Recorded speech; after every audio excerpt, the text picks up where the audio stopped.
underground, underground, underground, underground,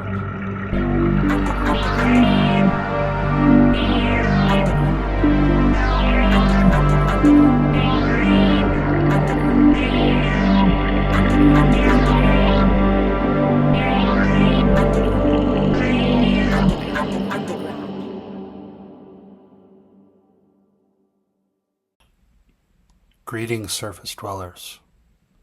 My name is Michael, and these are my chthonic musings. RPG a Day 2025 continues, ceaselessly pulling us into the future. Alright, my surface dwelling friends, today we are reaching out to the bookshelf here on RPG a Day 2025, and we are grabbing prompt number 12, Path, and prompt number 13, Darkness. We're mashing them together, putting in a little bit of our own creative energies, and it's alive! We come up with corruption mechanics. We're going to talk about corruption mechanics in our RPG games today. Alright, the first thing I'll say about corruption mechanics is that I am far from being an expert in this. It's something that I've come across many times in different going over different games and sometimes within the games that I'm playing. But I'm sure there are many people that are far better versed in this than I. But I find it an interesting topic, and we're going to go over it. When I talk about corruption mechanics, I'm talking about mechanics within our games that represent a persistent degradation of particularly the player characters, sometimes of areas or lands as well, but I'm mostly talking about of the player characters themselves. And this degradation can come about, or corruption can come about from either the player characters' choices that they make or their proximity to or influence by corrupting forces or creatures or in many cases items. Two prominent examples from classic fantasy fiction are of course the One Ring in the Lord of the Rings and its influence just by possessing it, by holding it, and certainly even more by using it. And another example is Stormbringer from the Elric of Melniboné stories by Michael Moorcock, which is itself a demon in weapon form that drinks the souls of its victims. And in many games and stories, especially of the sword and sorcery genre, we can see that even magic itself, all magic, can be considered to be a corrupting force, and its use should either be avoided altogether or severely limited. I've put together a small selection of games that touch on, have some sort of corruption mechanic. These are not necessarily the prime examples of such mechanics. They just happen to be games that I have access to, that I personally have. And the only exception is here I'm showing the Legend of the Five Rings game, which is a current version, although my experience was with 3rd edition D&D's Oriental Adventures, which used the same setting, the campaign setting of Rokugan, as a featured campaign setting at that time. but I'm pretty sure the Shadowlands and the Shadowland Taint applies in both cases, in both games. All right, the first game that I'll briefly touch on is Call of Cthulhu by Chaosium Inc. This is a game with a very specific corruption mechanic, a sanity check, and a sanity score. In the game, players play investigators, investigating mysterious events related to Lovecraftian horrors. And in the game, it says investigators begin the game sane and rational. During their investigations, they will encounter otherworldly horrors, alien creatures, and the terrible cosmic truths of the Cthulhu mythos, all of which will challenge their state of mind and sense of normality and push them to the very edge of sanity. So there are very interesting mechanics here about challenging your sanity and maybe temporarily losing control, or even taking on some sort of psychosis and temporary insanity or permanent insanity. Because, as it says here, when sanity points are reduced to 0, the investigator is permanently and incurably insane and ceases to be a player character.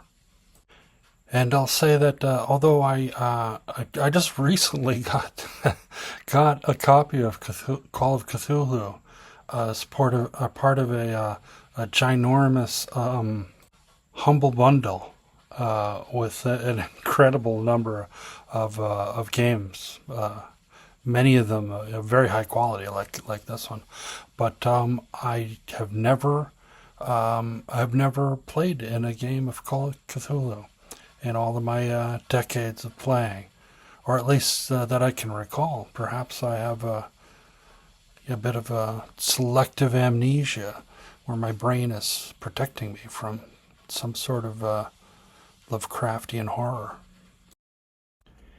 In Symbaroum by Free League Publishing, we are told that power corrupts, and in Symbaroum, quite literally so. A fundamental principle in Symbaroum is that when nature is cultivated or violated, it grows dark and vengeful and strikes back. The darkness that comes alive in this way feeds off and can continue to infect its surroundings. Since mystics bend and warp nature according to their will, they're constantly threatened by corruption. And when looking at the rule set, this principle is mirrored in the concept of shadows and in creatures like abominations and the undead. Corruption starts at 0 and grows as the character is tainted. The character is technically transformed into an abomination when its corruption value exceeds its resolute value. Yet long before that, the character starts to show physical signs of its growing taint in the form of stigmas. And in a table labeled Marks of Corruption, we are given examples of these stigmas, such as a festering wound that does not heal, or fangs or nails in the shape of claws or talons. Also, speaks in an unknown evil-sounding language while sleeping, or degeneration of sight, relying on other senses instead, like smell and touch. Moving on to Deathbringer by Dan Masters, also known as Professor Dungeon Master. Now there's work underway for Professor Dungeon Master to produce a more fully fleshed out Deathbringer game that is compatible with Shadowdark, and I believe that the Kickstarter is scheduled to launch for that sometime early in 2026. But what I'm talking about here is the currently published Deathbringer, which is really like a set of hacks or house rules that can be applied to existing OSR or 5th edition D&D games, and it does include some corruption rules. There's a chart that goes up to from 0 to 10, and the rules are that you gain a +1 on this chart when you commit an evil deed or roll natural 1 when spell casting. At 10 corruption, you have lost all humanity and become a monster controlled by the GM. I should also mention that there is additional rules for spells, in that all spellcasting does require a roll, DC 10 to cast. The saving throws are 15, and so the natural 1, when making this roll, would give you corruption, but there's also a critical miscast table where you roll a d20, and on entries 1 to 10, so 50% of the time, it just says the spell fails. Ghostly laughter fills the room. However, on an 11 to 15, which is 25% of the time, there's backfire. Caster takes the damage or effect of the spell. On a 16 to 19, so 20% of the time, it's a disaster. Some examples are the caster ages d20 years, loses a level, gains a mutation, summons a hostile monster, disintegrates all armor within 100 feet, hits the wrong target for full damage, or something equally horrifying.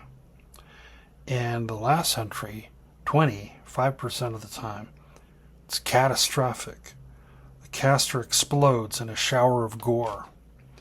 But I guess the good news for that one is you no longer have to track your corruption because you've just exploded.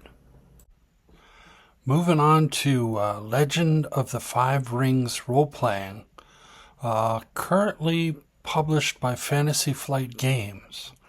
And I think, as I mentioned before, my experience with this setting, the Rokugan campaign setting, was actually from D&D 3rd edition. And if I remember correctly, there's an area called the Shadowlands in this setting that is corrupted with evil. And in fact, it has a very large pit that is a portal to hell, and all kinds of abominations are able to, crawl out from the nether regions of hell, and into this land. And there's something called the Shadowlands Taint, and characters that spend too much time, I'm not entirely sure of how it works, but spending too much time in this area, in this land, can actually transfer some of this taint onto the characters. And I think there are other things, maybe some creatures as well, that can, infect you with this Shadowlands taint. And I know that there's also like a type of magic, Maho, the blood magic, that I believe, if I'm remembering it correctly, you had to have a certain amount of taint to even access this magic, and then I think it would only accelerate your taint from there, by engaging in this magic. There were also some ways to cleanse yourself of some of the taint, but if I remember correctly, once you accumulated some taint, there was a minimum level. You could never completely get rid of it. You would always have taint level 1 or something like that, and could never get back down to 0. And that's my memory of the old treatment in D&D Oriental Adventures. and doing a little bit of research here, just looking at the product for the current Fantasy Flight games. I don't see too much about the corruption or the Shadowlands state. I did see a little bit of a reference to the Shadowlands, so it's not completely gone. But I did see something else that was kind of interesting. There's a mechanism here called strife. This symbol adds strife to your character. Once your strife surpasses your composure, your character has some kind of outburst, ill-fitting for a samurai. So that's interesting because, that's kind of like a lower level, not really corruption, but yeah, kind of like, a little bit of a slight degrading of your character. You just build up so much strife or, tension or aggravation or whatever you want to call it, that it negatively affects your character. And if I'm not mistaken, I think Pendragon by Chaosium also has like a virtue vice kind of test, where you try to get, your knights, try to adhere to the proper virtues, but sometimes go a little bit awry, and also have their own outbursts. Speaking of uncontrollable outbursts, let's discuss Vampire the Masquerade, part of the World of Darkness by Renegade Game Studios, if I'm reading this correctly. I was vaguely aware of Vampire the Masquerade when it first came out, and then some of the other World of Darkness books as well. But I never really got into it. I just saw them in the store, and I was busy playing other things. But I do currently have a hard copy of the 5th edition rulebook for Vampire the Masquerade, and looking through it, I can see a couple of things that are worth discussing. Since you're playing as a vampire in this game, a state where maybe in some other games, if you had reached this point, you would be just written off as a monster, and that would be the end of your career as a player character, and the game master would be running you instead. But here, this is the point. You are playing as a vampire. There are a couple of mechanics worth discussing here. One is hunger, and the other is humanity. So as a vampire, you have to drink blood.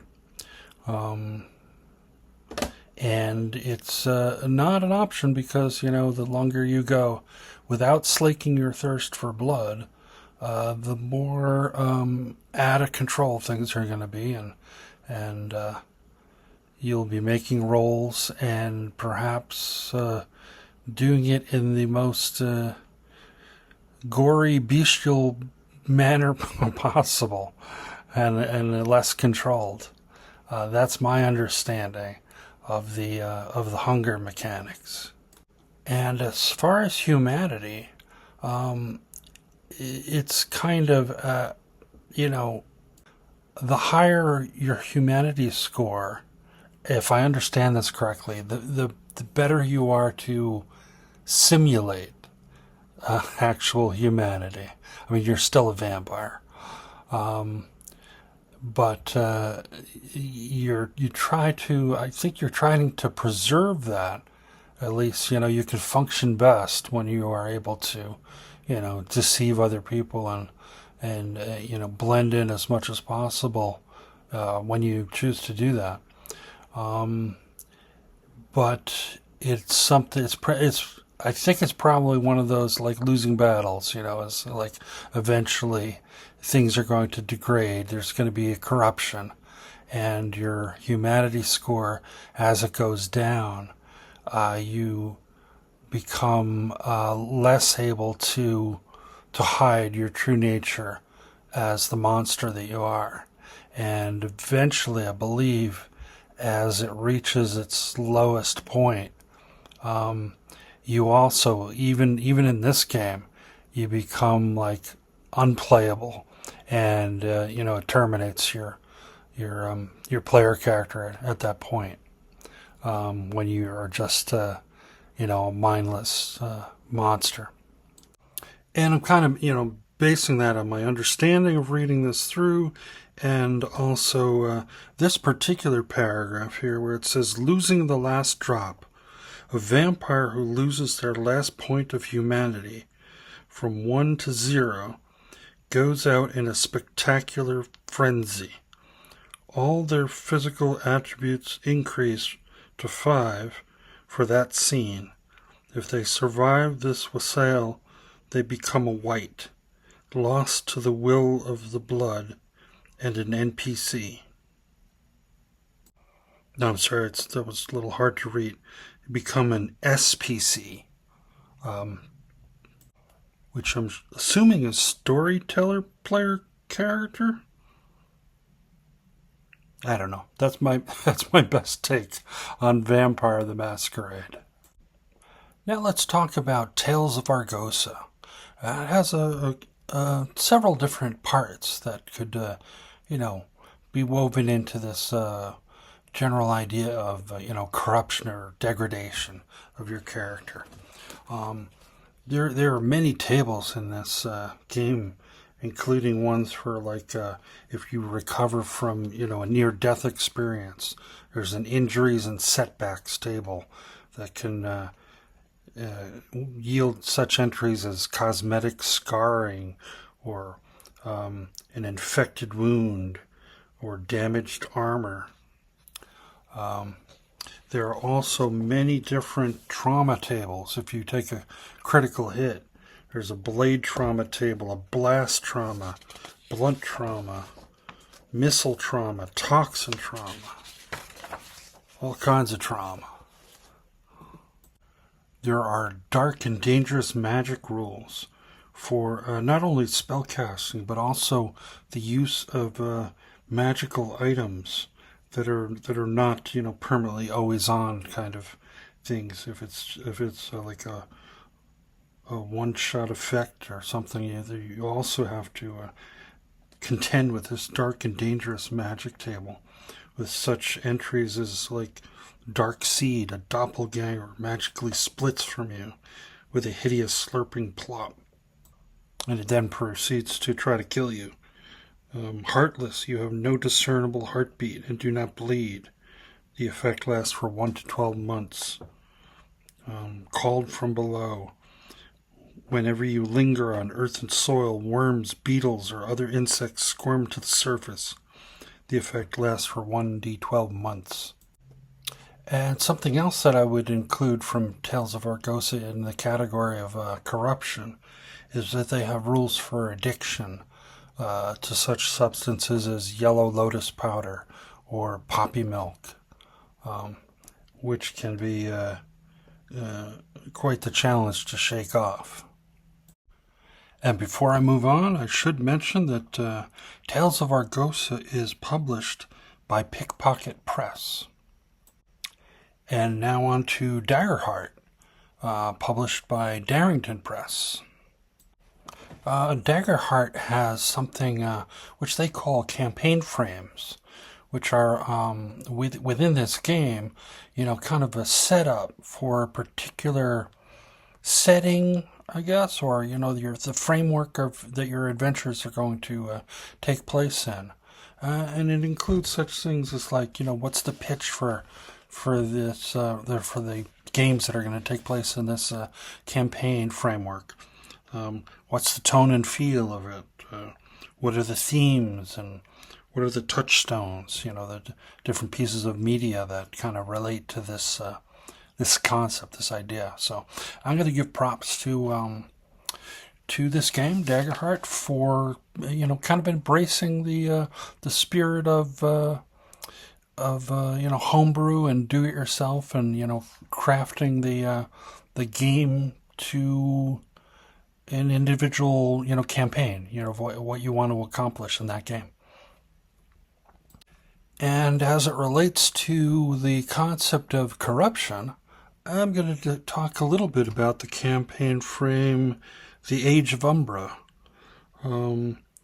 which has a tone and feel of, as it says here, ancient, daunting, epic, grim, ominous, terrifying, tragic. And the themes are apocalypse, corruption, darkness versus light, hope, redemption, survival. And one of the specific campaign mechanics, or kind of, I guess you could, consider it like a hack or a house rule, is the strength of hate.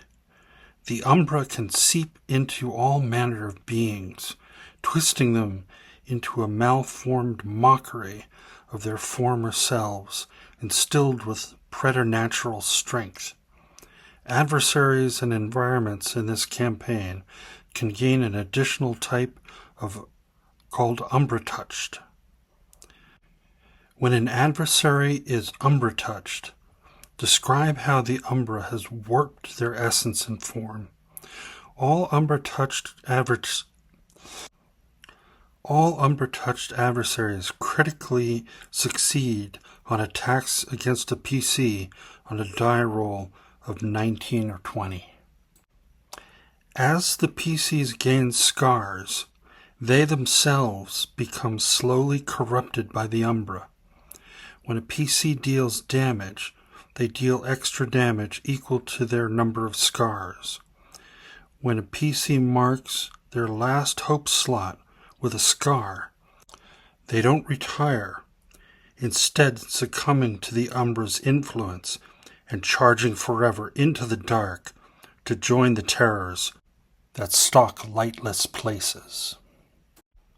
And finally we come to the game Memento Mori,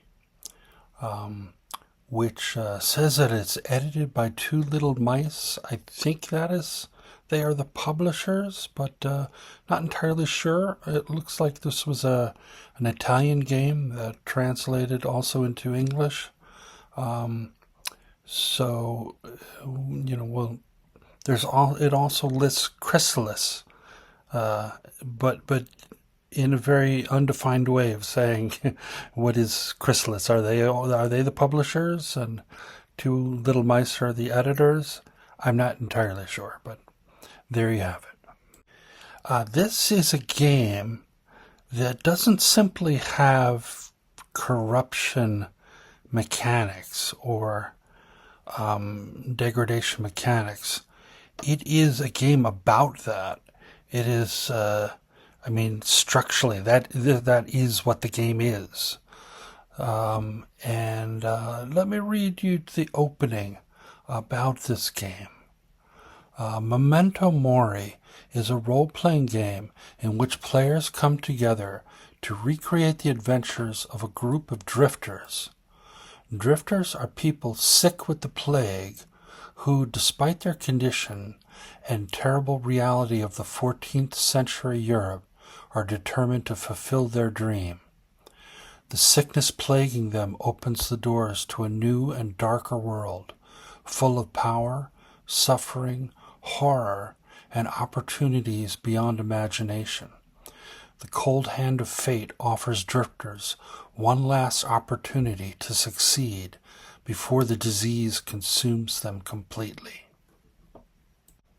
It also says at the bottom here that Memento Mori is best suited for shorter adventures lasting between 5 and 7 sessions.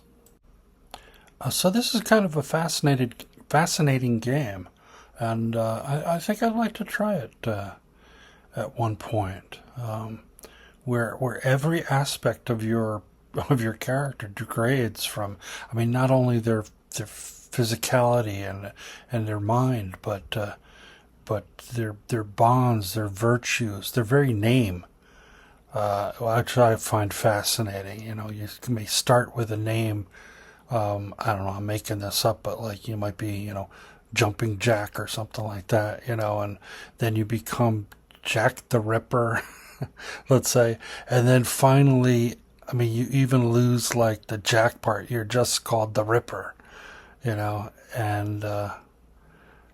don't know. I just find this game kind of fascinating.